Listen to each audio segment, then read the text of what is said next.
Mrs Asfia আর ইয়াসমিন বেগম দুজনেই খেয়ে নিল।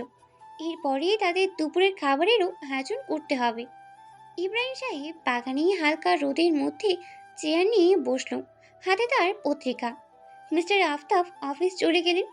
আলিয়ার স্কুল নেই, ছুটি। আর ইয়ানা কলেজ যাবে না, কারণ তার প্রিয় বান্ধবী কিছু দিনের ছুটিতে রাজ্যের বাইরে ঘুরতে গিয়েছে। সে আসলেই তারা দুজন একসাথেই যাবে। আর এমনিতেও কলেজে আপাতত কোনো চাপ নেই, তাই এখন সে বিন্দাস, চাপলেস। বারান্দার মেঝেতে পা বিছিয়ে ইয়ানা আর আলিয়া একের পর এক চকলেট বল নিজের মুখে পুড়ে যাচ্ছে। বাচ্চাদের মতো হাতে গালে ঠোঁটের আশেপাশে চকলেট লাগাচ্ছে দুজন। আচ্ছা আলো, তুই যে আমায় চকলেট খাওয়াচ্ছিস তার কোনো বিশেষ কারণ? অন্য সময় তো ডেয়ারি মিল্কের একটা কোনো ভেঙে দিস না। আরে আপি, এটা তো একটা বক্স হবে, আমার কাছে আরো 3টে বক্স আছে। ইয়ানা চোখ বড় বড় করে বলল, সত্যি? চকলেট যে তার প্রাণ। আলিয়ার থেকেও বেশি চকলেট ভক্ত ইয়ানা, সেটা বাড়ির প্রায় সকলেই জানে। এখন ইয়ানার একটাই জিনিস মাথায় চলছে, কিছুভাবে আলিয়ার থেকে ছলে বলে কৌশলে ওই 3টা বক্সের মধ্যে দুটো হাতিয়ে নেওয়ার। সেই প্ল্যানের ছক কষছে মাথায়। আলিয়া এবার একটু ভাব নিল, যেন সে কোনো গুপ্ত খাজানার মানচিত্র পেয়েছে। ভ্রু নাচিয়ে মাথা নাড়িয়ে ঠোঁট বাঁকিয়ে বলল, আরে হ্যাঁ, আমি কি আর মিথ্যে বলি? এইগুলো এখানকার চকলেট নয় গো আপি, এটা ফর্সা মানুষদের দেশের চকলেট, দাদা ভাই দিয়েছে আমায়। আর তুমি তো জানোই আমি কত মহৎ মানুষ, তাই ভাবলাম তোমায় দিয়েই খাই। দোয়া দিতে ভুলো না কিন্তু আমায়। মুখের সামনে আনা সত্ত্ব ব্যাগ খোলা চকলেট গালে পুড়ে ফেলার আগেই থেমে গেল ইয়ানার হাত। মুহূর্তের জন্য শরীর কেমন কেঁপে উঠল। চকলেটটা আবার তার নির্ধারিত জায়গায় রেখে দিল। আলিয়ার কথা শুনে তার মিহিয়ে পড়া আত্মসম্মান বোধ জেগে উঠল। কানে কেউ চিৎকার করে বলল, যে মানুষটা তোকে দেখার পর কথা বলার রুচিও রাখলো না, তুই তার আনা চকলেট অভুক্তদের মতন গেলছিস। কিছুক্ষণ আগেই চকলেটের প্রতি তার ভাবনা চিন্তা উবে গেল ফুরুত করে। খাওয়ার তো দূরের কথা, দেখারও ইচ্ছা জাগলো না। ইয়ানা সময় ব্যয় না করে ধপধপ পা ফেলে চলে গেল। আর আলিয়া হাঁ করেই তাকিয়ে রইল তার যাওয়ার পথে। আপির আবার কি হলো বলেই কাঁধ নাচিয়ে চকলেট গাড়ে পুড়ে নিল। মনে মনে এটা সেটা বলছে, আর ছোট্ট গোল কাঁচের জার এর মধ্যে থাকা একটা গোল ফিশকে তার খাবার দিচ্ছে ইয়ানা। মাছটা তার ভীষণ শখের। মায়ের কাছে হাজার বায়না করার পর সে পেয়েছে এই ফিনকে। নিশিকে তার ধারের কাছেও আসতে দেয় না। নিজের পড়ার টেবিলের ওপর যত্ন করে রাখা। পড়ার সময় পড়বে আর ফিনের সাথেই কথা বলবে। এটা যেন ইয়ানার অভ্যাসে পরিণত হয়েছে। আমার এখন খুব রাগ হচ্ছে ফিন, চিরচেনা মানুষটাকে একদম অচেনা লাগছে। আচ্ছা তুই বল, 4 বছর আগে যা হয়েছে সেটা আমি করেছি? তখন তো আমি কত ছোট ছিলাম, কিছু বুঝতামও না। ধর, কিছুই ভালো লাগছে না। এরই মধ্যে ইয়ানার কানে এলো মিয়াও। পাশে তাকাতেই দেখলো মিশি মুখ তুলে তার পায়ের কাছে দাঁড়িয়ে আছে। হিয়ানা তাকে ধরতে নিলে সে রুম থেকে বেরিয়ে যায়। হিয়ানাও তার পিছু পিছু রুম থেকে বেরিয়ে দেখে মিশি আপন মনে সিঁড়ির দিকে এড়িয়ে যাচ্ছে। আর মুহূর্তেই ঘটে গেল অপ্রত্যাশিত ঘটনা। হিয়ানা চোখ বড় আকার ধারণ করলো। মিশি রিফাতের রুমে ঢুকে পড়েছে। দরজার হালকা ফাঁক দিয়ে নিজের নরম শরীরটাকে ঠিক কয়দা করে ঢুকে পড়েছে মিশি। ইয়ানার মাথায় হাত, গলা শুকিয়ে আসছে। মন চাইছে মিশিকে ঠান্ডা পানিতে চুবাতে। কি করবে কি না করবে ভাবতে ভাবতে রিফাতের রুমের সামনে সেই দাঁড়ায় ইয়ানা। রিফাত যখন ছিল না তখন ইয়ানাই তার রুম গুছিয়ে দিত। এই দায়িত্বটা স্বয়ং দাদুই দিয়েছিল তাকে। কিন্তু এখন অত্যাধিক সংকোচন বোধ করছে ইয়ানা। যেখানে সে রিফাতের সামনে যেতে চায় না, সেখানে মানুষটার রুমে প্রবেশ করা নিতান্তই অপ্রতুল্য। কিন্তু মিশিকে তো আনতে হলে রুমে প্রবেশ করা লাগবেই। আর যদি রিফাত মিশিকে দেখে নেয়, তাহলে বাড়ি মাথায় তুলবে ছেলেটা। রিফাতের অপছন্দের একটা প্রাণী বিড়াল। হিয়ানা একটা দীর্ঘশ্বাস ফেলল। মনটা আনচান করছে। শত ভাবনা চিন্তার পর দরজা খুলে মুখ বাড়ালো রুমে। না, রুমে কোথাও নেই রিফাত। ইয়ানা একটা স্বস্তির নিঃশ্বাস ত্যাগ করলো। ভাবলো রুমে ঢুকেই মিশিকে নিয়ে হাওয়ার বেগে বেরিয়ে আসবে সে। যেই ভাবা সেই কাজ। চঞ্চল পায়ে প্রবেশ করলো রুমে। রুমে ঢুকে চারিদিকে চোখ বুলিয়ে মিশিকে খোঁজার চেষ্টা করলো, আর পেয়েও গেল মিনিটের মধ্যে। সোফার নিচে বসে মনের আনন্দে লেজ দোলাচ্ছে মিশি। ইয়ানা হাঁটু মুড়ে বসে দু হাত বাড়িয়ে মিশিকে ডাকতে থাকে। মিসি কাম হিয়ার, আমার কাছে আয়, নাহলে তোকে আর আমাকে রাক্ষসটা নুন ছাড়াই কাছে চিবিয়ে খাবে। উইদাউট পারমিশন কারো রুমে প্রবেশ করা ব্যাড ম্যানার্স, এটা তুমি জানো না? রাশ ভারী কণ্ঠে চমকে উঠল ইয়ানা। শির দ্বারা শিরশির করে উঠল। মরতে নিঃশ্বাস হলো সংলগ্ন। গলা শুকিয়ে শরীর কেঁপে উঠল প্রবল। পিছনে তাকানোর সাহস হলো না। চঞ্চল মেয়েটা হঠাৎ করেই স্থির হয়ে গেল। থমকে গেল রিফাতের বলা তুমি ডাক শুনে। অবাক হলো। 4 বছরে কি মানুষ এতটা বদলে যায়? প্রশ্ন করলো নিজেকেই। মিয়াও শব্দ কানে আসতেই ইয়ানা ভরকে গেল। চট জলদি হাত বাড়িয়ে মিশিকে কোলে তুলে নিল। পিছনে না ঘুরে রুম থেকে বেরিয়ে যাওয়ার জন্য উদ্যত হতে টান পড়ল ইয়ানার বাহুতে। ইয়ানাকে হ্যাঁচকা টানে নিজের সান্নিধ্যে নিয়ে আসলো রিফাত। সে কেন এমনটা করলো তা রিফাত এরও অজানা। ইয়ানা ঘাবড়িয়ে যায়। হঠাৎ আক্রমণ বুঝে সীমানা অতিক্রম করে তার ছোট্ট মনে সৃষ্টি হয় সীমাহীন ছটফটানি। বুক ধরফর করছে। রিফাতের প্রশস্ত উন্মুক্ত বুকের সাথে তার বাঁশির মতো নাক টোকা খেতেই হিয়ানা চোখ তুলে তাকায়। মেয়েটার দৃষ্টি এমন যেন প্রদীপের নিভু আলোক শিখা, যা হালকা ফু দিলেই নিভে যাবে। কিশোরী বয়স পেরিয়ে তরুণী বয়সে পদার্পণের পর এই প্রথম কোনো পুরুষের এত কাছে, আর পুরুষটা যদি হয় তার স্বামী। ছোঁয়া একদম পবিত্র। কোমরে টাওয়াল জড়ানো, যাকে বলে অর্ধনগ্ন। হালকা লুমি ভরা বুকের পানির বিন্দু বিন্দু ফোঁটার সাথে চাপ দাড়ি আর চুলেও যা রিফাতের ললাট ছুঁয়ে চোখের সামনে এসে পড়ছে। ইয়ানা ভারী নিঃশ্বাস ফেলে চোখ অন্যদিকে ঘুরিয়ে নিল। শরীর কেমন হালকা হয়ে আসছে। হাত কাঁপছে তার। তার কোলে থাকা মিশি অবলা হয়ে তাকিয়ে আছে তার দিকে। নিজেকে একদম গুটিয়ে ইয়ানার বুকের সাথে মিশিয়ে নিয়েছে সে মিশি। কিছু জিজ্ঞাসা করলাম। উত্তর না দিয়ে কোথায় যাও? ইয়ানা এবার তেতিয়ে উঠল। রিফাতের দিকে তাকিয়ে ফুঁসে উঠে বলল, চোখে দেখেন না মিশিকে নিতে এসেছিলাম, নাকি চোখে সমস্যা? আর হ্যাঁ, আমি জানি কারো রুমে উইদাউট পারমিশনে প্রবেশ করা ব্যাড ম্যানার্স। শুধু মিসি আপনার রুমে ঢুকে পড়েছে বলে এই রুমে এসেছি, নাহলে এই রুমের দিকে তাকানোরও কোনো ইচ্ছা নেই আমার। রিফাত আরও শক্ত করে চেপে ধরে ইয়ানার বাহু। বিস্মিত হয় ইয়ানার কথা শুনে। যে মেয়েটা ছোট থেকে তার দিকে দৃষ্টি রেখে কথা বলতো না, সে কিনা আজ তার চোখের দিকে তাকিয়ে কঠিন কণ্ঠে কথা বলছে। বেশি অবাক হয় ইয়ানার বলা আপনি শুনে। সহসা রাগের সৃষ্টি হয়। ইয়ানার এরকম আচরণ রিফাতের কাছে এক বিস্ময়কর ব্যাপার। ইয়ানা নিজের হাত ছাড়ানোর চেষ্টা করতে গেলে রিফাত তাকে আরও বেশি নিজের কাছে টেনে নিয়ে আসে। মিশি আর থাকতে না পেরে ইয়ানার কোল থেকে ফুরুত করে লাফ দিয়ে বেরিয়ে যায়। ইয়ানা চোখ বড় বড় করে তাকিয়ে রয় মিশির যাওয়ার পানে। হাঁক দিয়ে দু একবার ডাকেও, মিশি মিশি দাঁড়া। কে শুনে কার কথা? এবার ইয়ানা চোখ পড়ে রিফাতের দিকে। লোকটা কেমন লাল রাঙা দৃষ্টি নিয়ে তাকিয়ে আছে তার দিকে। চোয়াল শক্ত। হিয়ানা ভয়ে এক ঢোক গেলে। এতক্ষণ হারিয়ে যাওয়া ভয় হুট করেই হানা দেয় ইয়ানার ছোট্ট মস্তিষ্কে। বাহুতে ব্যথা অনুভব হচ্ছে। অজানা কষ্টেই কান্না পাচ্ছে প্রচুর। গলা ভারী হয়ে আসছে। কার্নিশে দৃষ্টি নিক্ষেপ করেই মিহি কণ্ঠে উচ্চারিত করলো, ছাড়ুন, ব্যথা পাচ্ছি। রিফাত ফট করে ছেড়ে দেয় ইয়ানার বাহু। ছাড় পেতে ইয়ানা অন্য হাত দিয়ে রিফাতের ধরে রাখা জায়গায় হাত দেয়। ব্যথায় টনটন করছে। রিফাত অন্যদিকে ঘুরে দাঁড়ায়। উদাম পিঠে কর্ণবিন্দুর সৃষ্টি, যা ইয়ানা চোখ এড়ায় না। 2 আঙ্গুলে কপাল ঘষে নিজেকে শান্ত রাখার চেষ্টা করে রিফাত। সে কিভাবে নিজের নিয়ন্ত্রণ হারিয়ে ফেলেছে? এতটা বেপরোয়া আচরণের কারণ রিফাত নিজেও জানে না। অস্বস্তিতেই ঘিরে ধরেছে তাকে।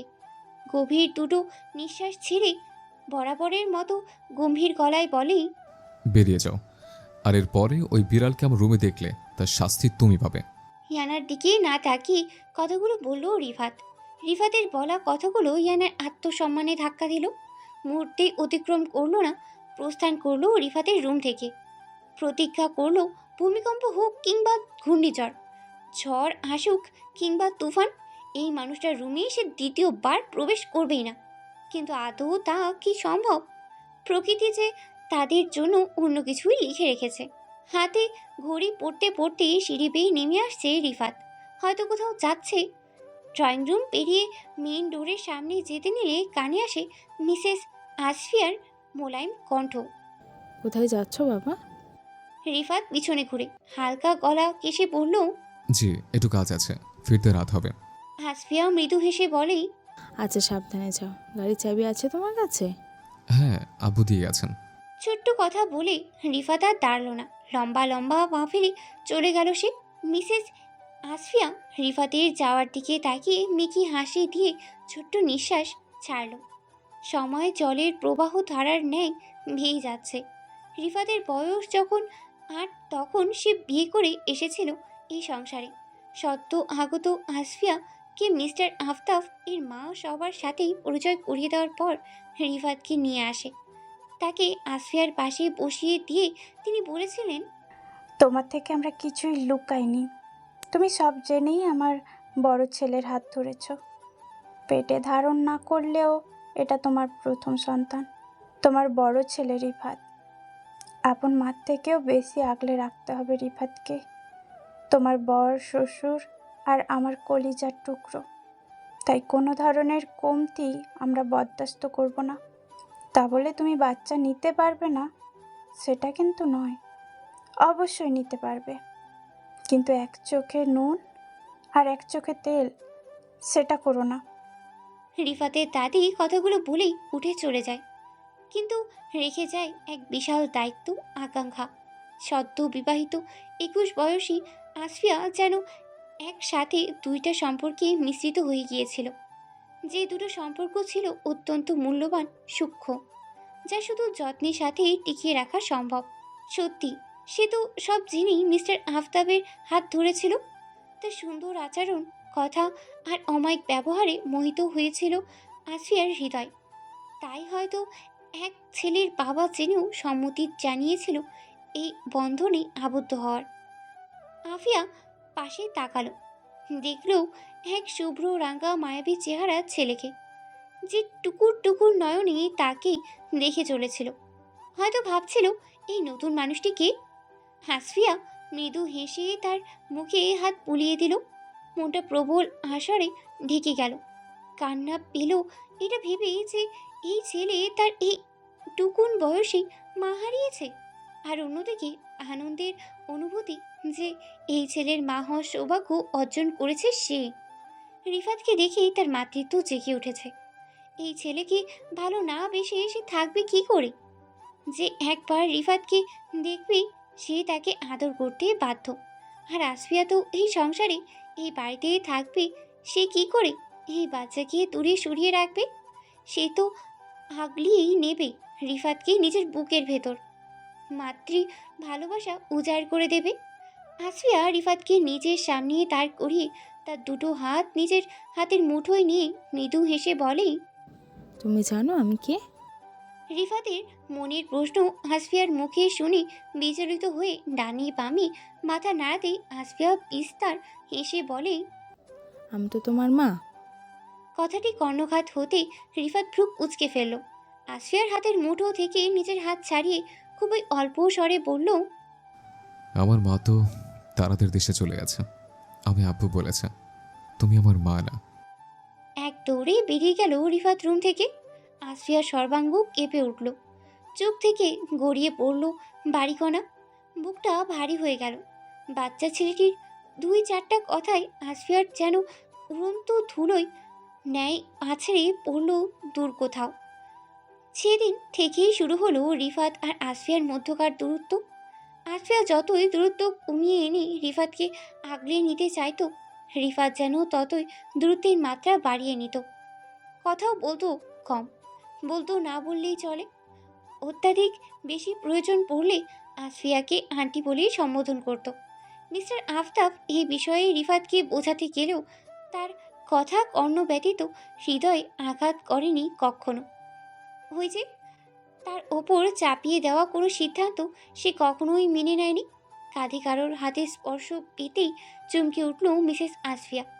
ঘাড় ঘুরিয়ে দেখে ইয়াসমিন বেগম দাঁড়িয়ে আছে ভ্রু কুঁচকে। আসফিয়ার ক্লান্ত করুণ মুখের ওপর দৃষ্টি রেখে ইয়াসমিন বেগম জিজ্ঞাসা করলো, কি হয়েছে আপা? মুখটা এরকম দেখাচ্ছে কেন? ও কিছু না। ভাত বসিয়ে দিয়েছিস? হ্যাঁ, সে তো কখন বসিয়ে দিয়েছি। আসফিয়া মৃদু হেসে বলল, ভালো করেছিস। আমি যাই তরকারিটা বসিয়ে দিই, তুই যা গোসল করে নে। আর ইয়ানা কি করে? মেয়েটা সেই নাস্তা করে গেল আর নিচে নামলো না। তুই যা দেখ ওকে শরীর ঠিক আছে কিনা। এই বলেই আসফিয়া রান্নাঘরেই চলে গেল। তার মনে এক অদ্ভুত অস্থিরতার জন্ম নিয়েছে, যা এখন দৃঢ়ভাবে আঁকড়ে ধরেছে। অস্থিরতার কারণ ইয়ানা। রিফাত তাকে মেনে নেবে তো? তাকে দূরে ঠেলে দেবে না? তাদের পবিত্র সম্পর্কের বাঁধন নিজেকে বাঁধবে তো রিফাত? এই ধরনের নানান রকমের প্রশ্ন মাথায় জেগে বসেছে মিসেস আসফিয়ার। দরজা থেকে রুমে প্রবেশ করতেই দেখে ইয়ানা হাতে গল্পের বই নিয়ে বিছানার কিনারে বসে আছে, পাটা ব্ল্যাঙ্কেটের মধ্যে রাখা। হাতে বই থাকলেও নয়ন স্থির জানলার বাইরে। শুকনোভাবে কি যে যেন দেখেই চলেছে সে। কোনো এক গভীর চিন্তায় বিভোর। আশেপাশে কোনো খেয়ালই নেই তার। ইয়াসমিন বেগম এগিয়ে এসে ইয়ানার মাথায় হাত রাখতেই মেয়েটা এক ঝটকায় চমকে ওঠে। বড় বড় চোখে মায়ের দিকে তাকিয়ে বিচলিত হয়ে মাথা ডানে বামে করে লম্বা লম্বা নিঃশ্বাস ফেলছে। ইয়াসমিন বেগম মেয়ের কাণ্ড দেখে হতবাক। সে জানে ইয়ানা ভয় পায় যখন হুট করে কেউ তার গায়ে হাত দেয় বা পিছন থেকে ডেকে ওঠে। এরকম ভয় মোটামুটি সমস্ত মানুষের মাঝে থাকলেও ইয়ানার মাঝে তা অত্যাধিক বেশি। দীর্ঘশ্বাস ফেলে ইয়ানার পাশে বসে ইয়াসমিন বেগম। আমি তো এইভাবে ভয় পেলে হবে? তোকে দেখে আমি ঘাবড়েই যাই। ইয়ানা পানি পান করে ঠোঁট উল্টিয়ে বলল, আমি কি ইচ্ছা করে ভয় পাই? এটা তো আমার হয়। আর তুমি হুট করে মাথায় হাত রাখলে আমি ভয় পাবো না বুঝি? আচ্ছা থাক, হয়েছে, বুঝেছি আমি। কি করছিস? নাস্তা করে সেই যে রুমে এসেছিস আর নিচে যাসনি? তোর আন্টি মা চিন্তা করছিল। হায় রে, আমি ঠিক আছি দেখো, একদম ফিট। নিচে যেতে ইচ্ছা করছিল না, তাই গল্প পড়ছিলাম। কেন, দরকার ছিল? না না, আচ্ছা আমি যাই, তুইও গোসল করে নে। ইয়ানা সম্মতি জানিয়ে আচ্ছা বলে বইয়ের পাতায় দৃষ্টি রাখে। ইয়াসমিন বেগম দরজা পর্যন্ত গিয়েও থেমে যায়। কি মনে করে আবারও ইয়ানার সামনে আসে। মায়ের আবার ফিরে আসতে দেখে ইয়ানা বই বন্ধ করে বলে, যাচ্ছি মাম্মাম গোসল করতে, একটু। ইয়ানা, রিফাতের সাথে তুই দেখা করেছিস? কথা বলেছিস তুই? ইয়ানা স্তব্ধ খেয়ে গেল। তার পুরো কথা শেষ হওয়ার আগেই মায়ের এরকম প্রশ্ন শুনে শরীর কেমন ঝিম ধরে গেল। কি বলবি কিছুই ভেবে পেল না। চুপ করে গেল একদম। গলা শুকিয়ে আসছে। দাঁত দিয়ে নিচের ঠোঁট কামড়িয়ে ধরে রেখেছে। ব্ল্যাঙ্কেটের তলায় দুই হাত ঘষছে। মেয়ে চুপ করে থাকা দেখে ইয়াসমিন বেগম তার পাশে বসে বলল, কি হলো বল। নাকি না মাম্মাম, আজ সকালে ছাদে দেখা হয়েছিল আমাদের। ইয়াসমিন বেগম ঠোঁটে একটা বিস্তর হাসির রেখা ফুটে উঠল, যে হাসিতে লুকিয়ে আছে সুখ, সন্তুষ্টি। ইয়ানার গালে হাত রেখে বলল, কথা বলেছিস? কি বললো তোকে দেখে? সালাম দিয়েছিস তো? বাচ্চামি করিস না তোর সামনে, ভালো করে কথা বলেছিস? ইয়ানার মাথা ঘুরছে তার মায়ের কথা শুনে। যদি সে বলে রিফাতের সাথে সে কীরকম ধরনের কথা বলেছে, তাহলে আজ সে আর আস্তই থাকবে না। কিন্তু কিছু তো বলতেই হবে, না হলে আজ তার মাদার তেরেসা একই প্রশ্ন করতে করতে তার মাথা খেয়েই ফেলবে। ইয়ানা দাঁত বাইর করে একটা হাসি দিল। হামতা হামতা করে ইনিয়ে বিনিয়ে বলল, আরে হ্যাঁ হ্যাঁ কথা বলেছি, এবার জিজ্ঞাসা করো না যে কি কথা বলেছি। সব বলতে পারবো না, এবার তুমি যাও, আমি গোসল করতে যাব। ইয়াসমিন বেগম ইয়ানার কথায় সন্তুষ্টি প্রকাশ করে। ভাবে মেয়েটা হয়তো লজ্জা পাচ্ছে, তাই কিছু বলতে চাইছে না। ইয়ামিন বেগমও বেশি ঘাটল না বিষয়টা, যাওয়ার আগে শুধু বলে যায়, ইয়ানা, ভুলে যাবি না, এখন রিফাত কিন্তু তোর স্বামী। একটা পবিত্র সম্পর্কের মধ্যে আবদ্ধ তোরা এখন। উপরওয়ালার সৃষ্টি সেরা বন্ধন হলো এই বিবাহ বন্ধন। এই সম্পর্কের পবিত্রতা রক্ষা করার দায়িত্ব তোদের দুইজনের। রিফাতের কোনো কথাই খারাপ ভাববি না, মানিয়ে নেওয়ার চেষ্টা করবি। আর আমি জানি তুই পারবি। আল্লাহ মেয়েদের মধ্যে এই গুণ দিয়েছে যে তারা প্রতিটা মুহূর্তে নিজেদের মানিয়ে নিতে পারে। গুছিয়ে নিবি তোর এই সংসারকে। ভুলে যাবি না, এই পরিবার তোর মাকে এমন সময় সাহায্য করেছিল যখন কেউ তার পাশে ছিল না। সবার বিশ্বাস রাখিস মা। গড়িয়ে পড়া নোনা জল হাতের উল্টো পিঠ দিয়ে মুছে নেয় ইয়ানা। ভারাক্রান্ত মন মস্তিষ্ক একটাই কথা বলছে, সে আমায় চায়। আদেও অর্ধাঙ্গিনীর অধিকার সে কি দিবে আমায়? মায়ের কথা সে কি রাখতে পারবে? মায়া শালিকের মতন আছে কি না ইয়ানার কাছে রিফাদের নকশার অর্ধেক অংশ? ঘুমের মধ্যে চরম অস্থিরতায় ঠাস করে খুলে ফেললো চৌচড়া। মনে হচ্ছে মরুভূমির ন্যায় তার গলাও শুকনো।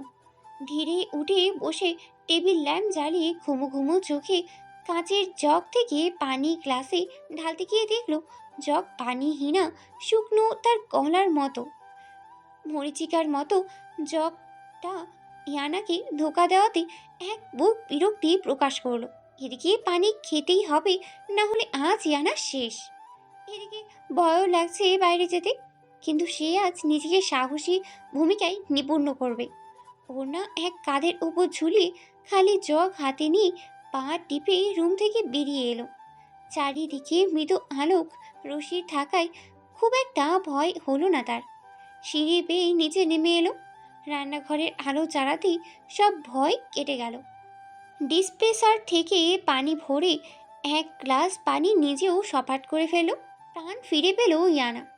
জগ নিয়ে কিচেনের লাইট অফ করে সিঁড়ির প্রথম ধাপে পা দেওয়ার আগে কর্কশ শব্দে বেজে উঠল কলিং বেল। ব্যাস, ইয়ানার হাওয়া টাইট, ভেজানো গলা শুকিয়ে এলো। 2-3 বার ঢোক গেলে দেয়ালে টাঙানো বিশাল আকারের ঘড়ির দিকে তাকালো। কাটায় কাটায় রাত 12টা বাজে। এই সময় কে এলো? ভূত নাকি জিন? লম্বা লম্বা শ্বাস নিতে থাকে। জানা সমস্ত ধোয়া দুরুদ পড়তে থাকা সমান তালে। এরই মধ্যে আবারও বেজে উঠল বেল। শিউরে উঠল ইয়ানার সমস্ত শরীর। ভয়ে ভয়ে দরজার দিকে তাকাতেই মনে পড়ল আজ খাওয়ার সময় মিসেস আসফিয়া বলছিল রিফাত কোনো কাজে গিয়েছে, বলে গেছে ফিরতে রাত হবে। তবে কি রিফাত এলো? তার ভাবনা চিন্তার মধ্যেই তৃতীয়বারের মতো বেল বাজাতে ইয়ানা কনফার্ম হলো এটা রিফাত। কিন্তু তারপরেও সেফটির জন্য হাতে নিল ফুলদানি। অন্য কেউ হলে অ্যাটাক করবে সেই ফুলদানি দ্বারা। দরজা খুলতেই সে দেখতে পেল রিফাতের ক্লান্ত মুখশ্রী দরজায় পিঠ ঠেকিয়ে চোখ বন্ধ করে আছে। হঠাৎ করে ইয়ানাকে এক অস্বস্তিতে ঘিরে ধরল। দরজা খোলার আওয়াজ কানে আসতেই রিফাত চোখ খুলে তাকালো। দেখলো ইয়ানা মৃদু দৃষ্টিতে তার দিকেই তাকিয়ে আছে। মেয়েটা এখনো জেগে কেন? মনে প্রশ্ন জাগলেও মুখে প্রকাশ করলো না। এক পলক ইয়ানার দিকে তাকিয়ে ভিতরে প্রবেশ করলো। গিয়েই ড্রয়িং রুমের সোফায় গা এলিয়ে দিল। ভীষণ ক্লান্ত সে। সরকারি অফিসগুলোর চক্কর, নার্সিংহোমের কাজ নিয়েই কেটেছে তার সারা দিন। ইয়ানা দরজা লাগিয়ে দিল। রিফাতের অবস্থা দেখে তার খারাপ লাগছে। কিছু না ভেবেই রান্নাঘর থেকে ঠান্ডা গরম পানি মিশিয়ে গ্লাসটা রিফাতের সামনেই ধরল। রিফাত চোখ তুলে ইয়ানাকে দেখে পানির গ্লাস হাতে নিয়ে পুরোটা শেষ করে স্বস্তির নিঃশ্বাস ত্যাগ করে বলল, থ্যাংক ইউ। ইয়ানা কিছু বলল না। গ্লাস নিয়ে আবার রান্নাঘরে রেখে দিল। মনে প্রশ্ন জাগলো লোকটা কিছু খেয়েছে কি না। নিজের ভাবনা চিন্তায় নিজেই অবাক হয় ইয়ানা। আজ সকালে করা তার প্রতিজ্ঞা যেন মাটিতে মিশে ধূলিসাৎ হয়ে গিয়েছে। পরক্ষণেই মনে পড়ল সে তো প্রতিজ্ঞা করেছিল রিফাতের রুমে সে কখনো ঢুকবে না। তাই প্রতিজ্ঞা এখনো বিদ্যমান। গুটি গুটি পায়ে রিফাতের সামনে দাঁড়িয়ে আনচান মনে পেটের মধ্যে দুমদুম করে থাকা প্রশ্ন করেই বসলো, আপনার জন্য কি খাবার গরম করাবো? আখিদয় ক্লান্তিতে ভরপুর, মাথা সোফার পিছনে হেলিয়ে 1 মিনিটও হয়নি চোখ বুঝেছে রিফাত। ঠিক তখনই কানে আসে ইয়ানার মিহি কণ্ঠস্বর। চোখ মেলেই তাকালো, মৃদু আলোতে মেয়েটার হলদে ফর্সা মুখশ্রী স্পষ্ট, ঠিক গত রাতের চাঁদের আলোর ন্যায়। ছিমছাম গরনের দেহটার ঢিলা কুর্তি আর প্লাজো পরিহিত, ওড়না একটা কাঁধে ঝোলানো, লম্বা চুলগুলো কিছুটা সামনে আর বাকি পিঠ দখল করেছে। গোল গোল চোখ দুটো স্থির জমিনে রাখা রিফাতের দিকে, হয়তো উত্তরের অপেক্ষায়। নিজের ঠোঁট কামড়িয়ে ধরে রেখেছে। রিফাতের মনে হলো মেয়েটার শুধুই বয়স বেড়েছে, বাকি সব এখনও কিশোরীর খাতায় বিদ্যমান। হুট করেই রিফাতের চোখ যায় ইয়ানার গলার বাম দিকে, ঠিক ঘাড়ের কাছে অবস্থিত লালচে তিলটার দিকে, যা স্পষ্টভাবে দেখা যাচ্ছে। শরীর কেমন যেন করে উঠল রিফাতের, নাম না জানা আশঙ্কায় আড়ষ্ট হলো। ঠান্ডার মধ্যেও ঘাম জমেছে ললাটে।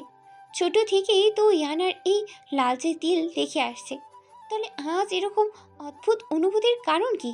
নাকি সব পবিত্র বন্ধনের কামাল? এদিকে ইয়ানা কাঁপছে কেন তা নিজেও জানে না। রিফাত এর তীক্ষ্ণ দৃষ্টি দেখে অন্তরে নানা রকম প্ররোচনা সৃষ্টি হচ্ছে। পায়ের পাতা আঠার মতো চিপকে রয়েছে ফ্লোরে, গলার মাঝে কি যেন তলা পাকিয়ে রেখেছে।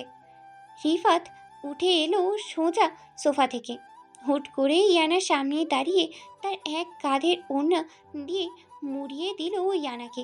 ইয়ানা তো ভ্যাবাচাকা খেয়ে গেল, চলন্ত ফড়িং এর ন্যায় চমকে উঠল, কিন্তু জায়গা থেকে সরল না। বুক ধক করে উঠল। রিফাতও জানে না সে এরকম কাজ কেন করলো। এক অদৃশ্য শক্তি যেন তাকে দিয়ে এই কাজ করিয়েছে। রিফাত সরে গিয়ে নিজের কপালেই পড়ে থাকা চুলের মাঝে যত্নে আঙ্গুল দ্বারা পিছন দিকে ঠেলে দিয়ে বলল, না, আমি খেয়ে এসেছি, রাত অনেক হয়েছে, যাও ঘুমিয়ে পড়ো।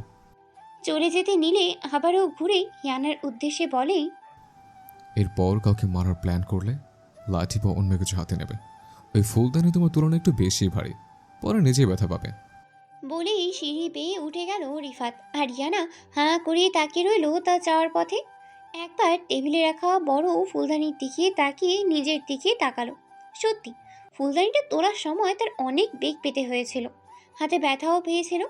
কিন্তু রিফাত বুঝলো কি করে? আজ ইয়ানার ঘুম ভাঙলো একটু দেরিতেই, প্রায় 9টার কাছাকাছি। কাল রাতে রুমে ঢুকে 15 মিনিট পর পর পানি খেয়ে জগ শেষ করে তারপর শান্ত হয়ে ঘুমিয়েছে সে। বারবার রিফাতের তীক্ষ্ণ দৃষ্টির কথা মনে পড়ছিল, সাথে হুট করেই তার ওড়না ঠিক করে দেওয়ার বিষয়টা মনে করে লজ্জায় আড়ষ্ট হয়েছিল সে। হারা মোড়া ভেঙে বিছানা গুছিয়ে ফ্রেশ হয়ে নিচে গেল। ইয়াসমিন বেগম ডাইনিং টেবিলে বসে প্রায় কিলখানেক গাজর গেটার দ্বারা কুচি করে অন্য পাত্রে রাখছে। মেয়েকে দেখেই বলল, আজ এত দেরিতে উঠলি? ইয়ানা হাই তুলে মায়ের পাশের চেয়ারে বসে বলল, এমনি রাতে ঘুম আসতে দেরি হয়েছে তাই। তুমি এত গাজর কেন কুচি করছো? গাজরের হালুয়া বানাবো তাই। রিফাতের ভীষণ প্রিয়। ছোটবেলায় আমার কাছে একটাই বায়না ধরতো, খালাম্মা একটু গাজরের হালুয়া বানাবে, খেতে মন চাইছে। কিন্তু যত বড় হলো আবদার আর সাথে কথা দুটোই কমে গেল। প্রথম কথাগুলো আনন্দের সহিত বললেও শেষের কথা অত্যন্ত মন মরা হয়ে বলল ইয়াসমিন বেগম। মায়ের মনের অবস্থা বুঝতে পেরে হিয়ানারও মন খারাপ লাগলো, কিন্তু প্রকাশ করলো না। ঠোঁটে হাসি টেনে বলল, মাম্মা চা করবো, খাবে? ইয়াসমিন বেগম বিরোধিতা করে না করে দিল, বলল একটু পরে সবাই একসাথে নাস্তা করবে, আর ইয়ানা যেন এটা সেটা খেয়ে পেট না ভরায়। কথার ফাঁকে ইয়ানা একটা গাজর হাতে তুলে নিল, অতপর এক ছুটে চলে গেল ছাদে। ইয়াসমিন বেগম মেয়ের এরকম দৌড়ে যাওয়ার দেখে থমথমে মুখে তাকিয়ে রইল। আলিয়া অনেকক্ষণ ধরে হাতে এক মগ ঠান্ডা পানি নিয়ে ছাদের রেলিং ঘেঁষে দাঁড়িয়ে আছে, আর বারবার উকি দিয়ে নিচের দিকে দেখছে। হানচান করছে, মনে চলছে দুষ্টুমির ঢেউ। হিয়ানা খরগোশদের তার আনা গাজর খাওয়াচ্ছে আর ভ্রু কুচকে আলিয়ার গতিবিধি পর্যবেক্ষণ করে চলেছে। খাওয়ানো শেষ করেই হিয়ানাও কৌতূহল নিয়ে আলিয়ার পাশে দাঁড়ালো। নিচের দিকে তাকিয়ে দেখলো রিফাতের পাশে তার ছোট চাচার ছেলে হাফিজ দাঁড়িয়ে। রিফাতের থেকে 4.5 বছরের ছোট হাফিজ 4 বছর পর বড় ভাইকে পেয়ে প্রাণ খুলে কথায় মশগুল সে। আলো, তুই এই পানি হাফিজ ভাইয়ার ওপর ফেলার ধান্দা করছিস না তো? অত্যন্ত সন্দিহান চিত্তে হিয়ানা কথাটি ছুড়ে দিল আলিয়ার দিকে। আলিয়া ফুঁসতে ফুঁসতে বলল, ওই হাঁপানি রোগীর মাথায় আমি ঠান্ডা পানি ঢেলে ভূত নামাবো? বচ্চাত বেটা ছাবালটা আমার বন্ধুদের কাছে গিয়ে রটিয়ে এসেছে আমি নাকি এখনো বিছানায় হিসু করি। বলো আপি, আমার কি আর কোনো সম্মান থাকলো আমার বন্ধুদের কাছে? সবাই দেখলেই আমায় বলে অমুক বাবার মাদুলি পর, দেখবি বিছানায় আর হিসু হবে না।